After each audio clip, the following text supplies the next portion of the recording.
ایک دفعہ سلطان اورنگزیب عالمگیر کھلی کچہری کے اندر لوگوں کے مسائل حل کر رہے تھے کہ اتنے میں باہر کسی عورت کے رونے کی آوازیں آنے لگیں۔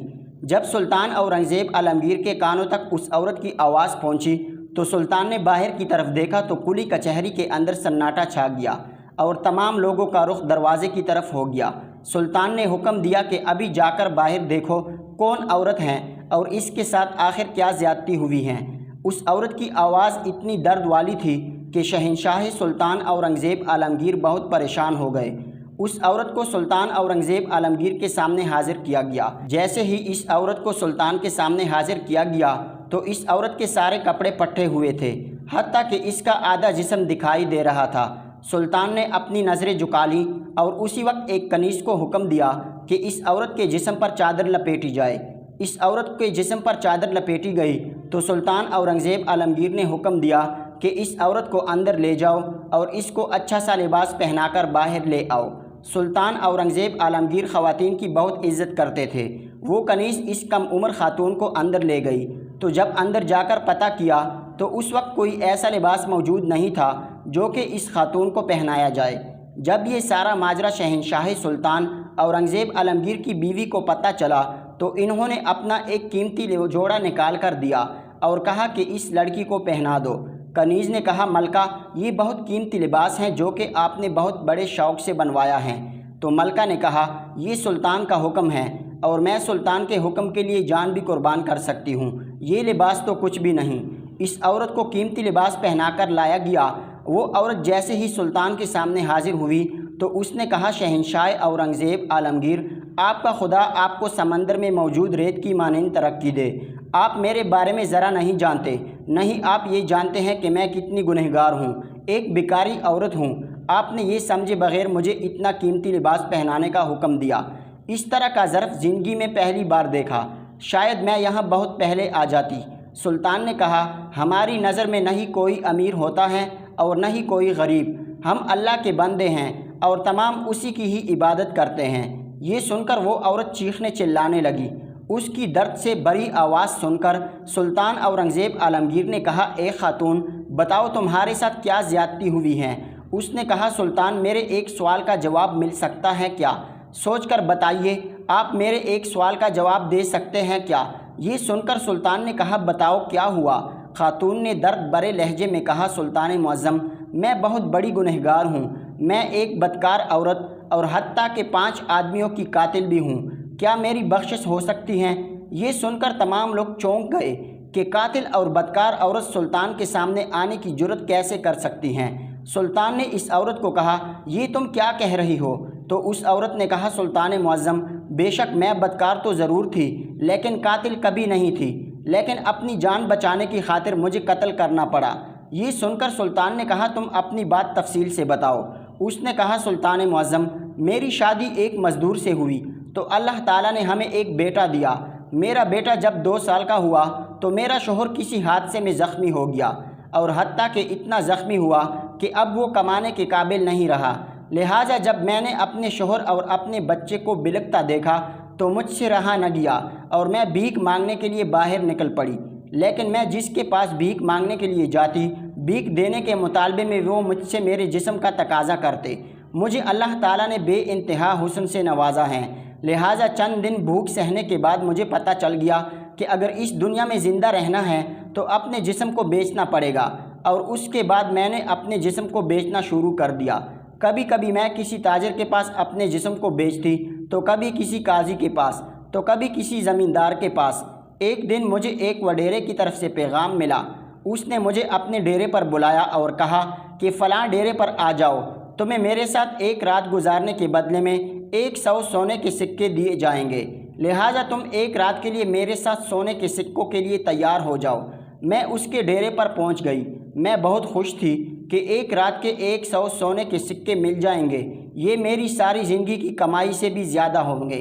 لہٰذا جب میں اس کے ڈیرے پر پہنچی تو میں نے اس وڈیرے کو کہا بے شک میں کئی لوگوں کے ساتھ سو چکی ہوں، لہٰذا میں ایک رات کے 100 سونے کے سکے لوں گی۔ یہ سن کر اس نے کہا تم ٹھیک کہہ رہی ہو۔ وہ وڈیرا مجھے ایک ہال کے اندر لے گیا۔ اس ہال کے اندر جب مجھے لے گیا، میں جیسے اندر داخل ہوئی تو دیکھا کہ 5 آدمی شراب میں دھت بیٹھے ہوئے تھے۔ میں نے وڈیرے سے کہا یہ کون ہیں؟ تو اس نے کہا یہ سب میرے دوست ہیں، اس ایک رات میں آپ نے ان تمام لوگوں کو اپنے جسم سے لطف اندوز کرانا ہے۔ میں نے اس وڈیرے کو کہا تمہارا اور میرا مطالبہ صرف ایک تمہارے ساتھ ہوا تھا، ان 5 آدمیوں کے سامنے میں اپنا جسم نہیں پھیلا سکتی۔ اس وڈیرے نے کہا 100 کی جگہ میں تجھے 500 سونے کے سکے دوں گی، لہٰذا بس ان سب کو خوش کرنا پڑے گا۔ میں نے وڈیرے کی بات ماننے سے انکار کر دیا۔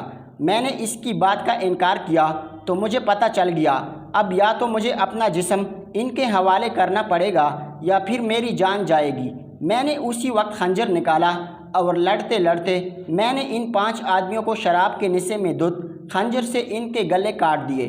کسی کو خنجر سینے میں لگا، کسی کی گردن میں، اور وہ سب کے سب مر گئے۔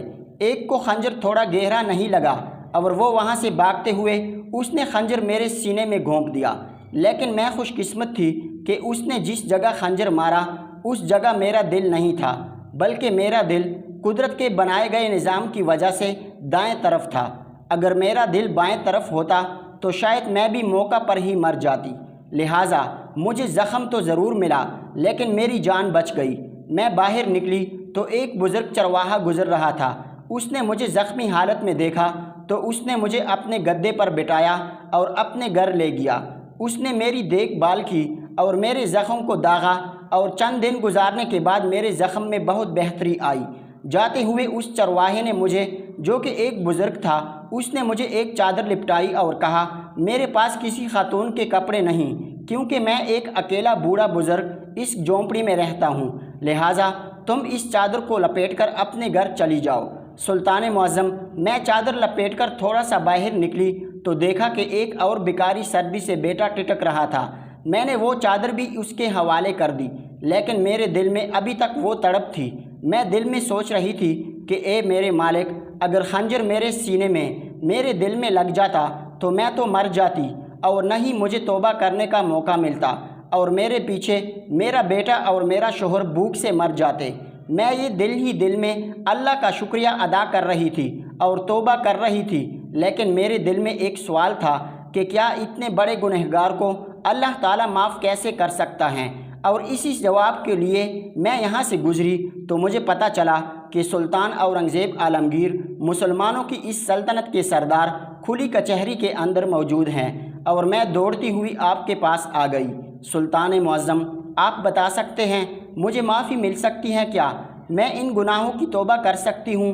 یہ سن کر شہنشاہ سلطان اورنگزیب عالمگیر مسکرانے لگے اور کہا اے خاتون، میں تمہیں ایک چھوٹا سا واقعہ سناتا ہوں۔ اس واقعے کو سننے کے بعد مجھے یقین ہے کہ تمہیں میری بات کی سمجھ آ جائے گی۔ تمام لوگ سلطان اورنگزیب عالمگیر کی طرف دیکھ رہے تھے۔ سلطان اورنگزیب عالمگیر نے کہا یہ آج سے تقریباً کوئی 30-35 سال پہلے کی بات ہے۔ اس وقت میں ایک مدرسے میں تعلیم حاصل کر رہا تھا۔ اسی شہر میں ایک عورت جو کہ بہت ہی خوبصورت اور حسین و جمیل تھی، اس عورت کو اللہ تعالیٰ نے بہت حسن سے نوازا تھا۔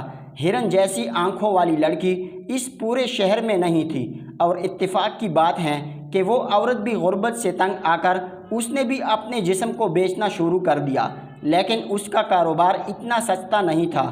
وہ اپنا جسم بڑے بڑے وزیروں، بڑے بڑے قاضیوں اور حتیٰ کہ بڑے بڑے تاجروں کے پاس بیچتی تھی۔ اس کے حسن کی شہرت نہ صرف برصغیر میں پھیلی بلکہ پورے عرب میں مشہور ہو گئی۔ اس کے حسن کی داستان سن کر ایک دفعہ اس کو ایک شہزادے کا خط ملا، جس میں اس نے لکھا کہ فلاں دن حج کے لیے ایک قافلہ روانہ ہونے والا ہے، اگر تم اس قافلے کے ساتھ میرے پاس آ جاؤ تو میں تمہیں اتنی دولت سے نوازوں گا کہ تمہیں ساری زندگی کسی اور کے ساتھ سونے کی ضرورت نہیں پڑے گی۔ اس عورت کے دل میں لالچ آ گیا اور اس نے سوچا کہ اگر ایک رات کی اتنی دولت ملے گی کہ میرا ہر خواب پورا ہو جائے گا۔ اس عورت نے تیاریاں شروع کر دی۔ قافلے کے اندر 1-2 تاجر بھی موجود تھے، لیکن انہوں نے بھی تجارت کرنے کے بعد ہی اس حج کے لیے جانا تھا۔ اتنے بڑے قافلے میں صرف ایک ہی لڑکی تھی جو کہ اس شہزادے کے پاس فحاشیت کا کام کرنے جا رہی تھی۔ تمام لوگ راستے میں لبیک اللہم لبیک کہتے ہوئے خوشی خوشی کے ساتھ جا رہے تھے۔ کوئی کہہ رہا تھا کہ میں جا کر اپنے اللہ سے اپنے سارے گناہوں کی معافی مانگوں گا، تو کوئی کہہ رہا تھا کہ میں اپنی بیٹی کے لیے اس کے اچھے نصیب کی دعا کرنے جا رہا ہوں۔ سارے راستے میں اس قافلے کے اندر بس اس عورت کی باتیں ہو رہی تھی جو کہ اس کے دل پر لگ رہی تھی۔ ایک طرف وہ سوچتی کہ میں کس مقصد کے لیے جا رہی ہوں، اور دوسری طرف یہ لوگ کس مقصد کے لیے جا رہے ہیں۔ ان کی باتیں اس عورت کو بہت زیادہ متاثر کر رہی تھی۔ اس خط میں اس شہزادے نے یہ لکھا کہ فلاں مقام پر میرا شاہ سوار موجود ہوگا، وہ تمہیں اس قافلے سے لے کر سیدھا ایک حویلی میں لے جائے گا۔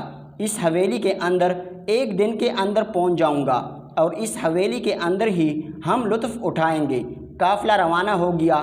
چند دنوں کے بعد قافلہ اسی جگہ سے گزرا تو وہاں قیمتی لباس میں ملبوس 8 گھوڑوں پر شاہ سوار موجود تھے۔ انہوں نے لڑکی کو پہچان لیا اور اس لڑکی کو قافلے کے ساتھ اپنے گھوڑے پر سوار کر کے اس حویلی کے اندر لے گئے۔ وہ لڑکی جیسے حویلی کے اندر پہنچی، کمرے کے اندر شاہی بستر موجود تھا۔ وہ بستر پر لیٹ گئی اور اسے نیند آ گئی۔ اس نے نیند میں دیکھا کہ اس کے بائیں طرف ایک آدمی اپنے ہاتھ میں چھڑی لیے کھڑا ہے، اور اس چھڑی سے روشنی ہی روشنی، نور ہی نور نکل رہا ہے، اور اس نور سے سارا کمرہ روشن ہو گیا۔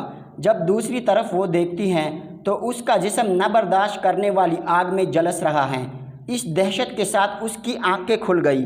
وہ بہت پریشان ہو گئی اور اس کی دل کی دھڑکن تیز ہو گئی، اور اس نے اسی وقت اپنا قیمتی سامان اپنے ساتھ لیا اور باہر نکلی تو دیکھا کہ ایک حویلی کے پاس ایک اونٹ والا کھڑا تھا جو کہ ایک جگہ سے دوسری جگہ لے جانے کے لیے چند سونے کے سکے لیتا ہے۔ اس عورت نے اس کو کہا کہ تم مجھے مکہ مکرمہ پہنچا دو، میں تمہیں منہ مانگی قیمت ادا کروں گا۔ مکہ مکرمہ حویلی سے 20 میل کے فاصلے پر تھا۔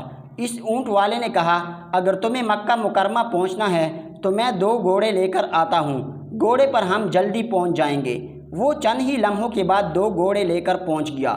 وہ عورت گھوڑے پر سوار ہوئی اور سیدھا مکہ مکرمہ جا کر پہنچ گئی۔ حج کے فرائض ادا کرنے لگی اور اسی دوران ہر لمحے اللہ سے ہاتھ اٹھا اٹھا کر معافیاں مانگنے لگی۔ کہنے لگی یا رب، اے میرے مالک، اے میرے رب، شکر ہے تو نے مجھے ایک سیدھے راستے پر ڈال دیا۔ اے میرے مالک، تو مجھے معاف فرما دے، میں نے تیرے دیے گئے قیمتی نعمت کو غلط کاموں میں لگا دیا، اور دنیاوی دولت کے لیے میں نے اپنے جسم کو بیچنا شروع کر دیا۔ اے میرے مالک، مجھے معاف کر دے۔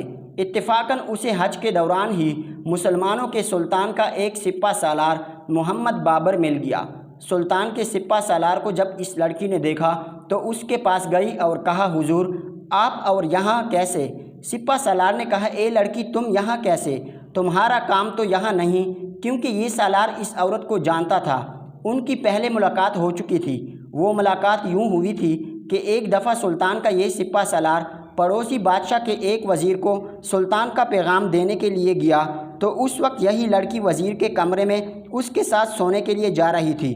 سلطان کے سپہ سالار نے اسے منع کیا تھا کہ تم یہ کام چھوڑ دو، ایک مسلمان ہو کر یہ تم غلط کام کر رہی ہو، لیکن اس نے اس وقت سلطان کے سپہ سالار کو جھڑک کر کہا اور وہاں سے چلی گئی۔ لہٰذا سپہ سالار اس مکہ مکرمہ میں دیکھ کر حیران ہو گیا۔ اس لڑکی نے سپہ سالار کو بتایا کہ اللہ تعالیٰ نے مجھے توبہ کرنے کی توفیق عطا فرما دی۔ میری منزل تو غلط تھی، لیکن میری منزل، میرا راستہ، میرا دل تبدیل ہو گیا، اور میں نے اللہ سے توبہ کر لی۔ اللہ سے تم بھی دعا مانگو کہ وہ مجھے معاف کر دے۔ سپہ سالار نے کہا بے شک وہ بڑا غفور الرحیم ہے، وہ تمہیں ضرور معاف کر دے گا۔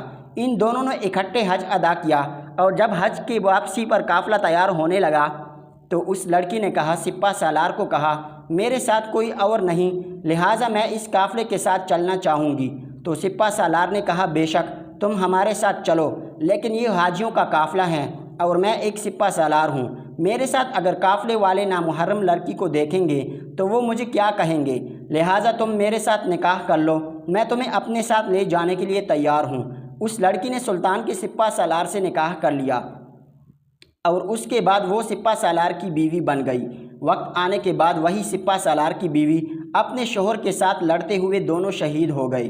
آپ دیکھیں کہ ایک عورت جس کی ہر رات کسی نہ کسی نامحرم مرد کے ساتھ بستر پر گزرتی تھی، وہ ایک شہید سپہ سالار کی بیوی بن کر گئی، اور اگر اللہ تعالیٰ اس کو معاف نہ کرتا تو وہ کبھی بھی شہید نہ ہوتی۔ یہ کہانی سن کر وہ لڑکی زاروں قطار رونے لگی اور کہا سلطان معظم، آپ بھی اللہ سے دعا کرنا کہ وہ مجھے معاف کر دے۔